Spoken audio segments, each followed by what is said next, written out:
Hi అండి. ఎలాంటి Vim liquid ప్యాకెట్స్‌ని deep ఫ్రిడ్జ్‌లో పెట్టి చూడండి. ఖచ్చితంగా ఆశ్చర్యపోతారు. ఈ టిప్ తెలుసుకునే ముందు చిన్న రిక్వెస్ట్ అండి. ఈ టిప్స్ అన్నిట్లో ఏ టిప్స్ అయితే యూజ్‌ఫుల్‌గా ఉన్నాయో, ఏ టిప్స్ అయితే నచ్చాయో తప్పకుండా కమెంట్ సెక్షన్‌లో కమెంట్ చేయటం మాత్రం మర్చిపోకండి ఫ్రెండ్స్.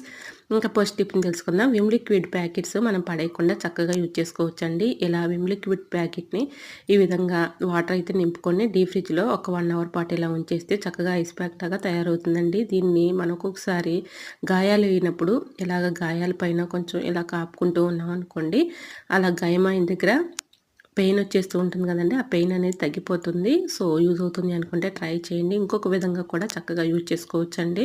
ఇలా కొంచెం పెద్ద సైజు ప్యాకెట్‌ని అయితే తీసుకొని ఈ విధంగా మనం దాని నిండా గాలి ఊదుకొని ఇలా ఒక న్యాప్కిన్‌లో చుట్టేసి చక్కగా మనం ఇలా పెట్టుకున్నాం అనుకోండి, మనం ట్రావెలింగ్ చేసేటప్పుడు చక్కగా ఒక దిండులాగా ఉపయోగించుకోవచ్చండి. ట్రావెలింగ్‌లో మనం పండుకుంటూ ఉంటాం కదండీ!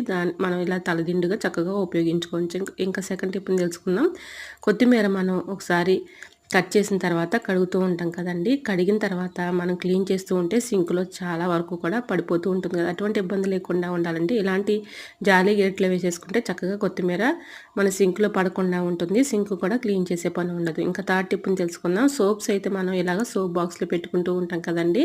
సోప్ బాక్స్‌లో పెట్టినప్పుడు మనం ఎంత సోప్ బాక్స్‌లో పెట్టినా కింద హోల్స్ ఉన్నా కూడా సోప్ అంతా వాటర్‌లో వేస్ట్ అయిపోతూ ఉంటుంది. ఎటువంటి ఇబ్బంది లేకుండా ఉండాలి అంటే ఇలాగ సోప్ బాక్స్‌కి 2 రబ్బర్ బ్యాండ్స్ అయితే ఈ విధంగా పెట్టేసుకొని సోప్‌ని ఇలా పెట్టుకున్నాం అనుకోండి, వాటర్‌లో వేస్ట్ అవ్వకుండా ఉంటుంది. మన మనీని కూడా సేవ్ చేసుకోవచ్చు. సో, యూజ్ అవుతుంది అనుకుంటే ట్రై చేయండి. ఇలాంటి మరెన్నో ఇంకా టిప్స్ కోసం నా ఛానల్ లైక్ చేసి సబ్స్క్రైబ్ చేసుకోండి. సరే, థాంక్స్ ఫర్ వాచింగ్.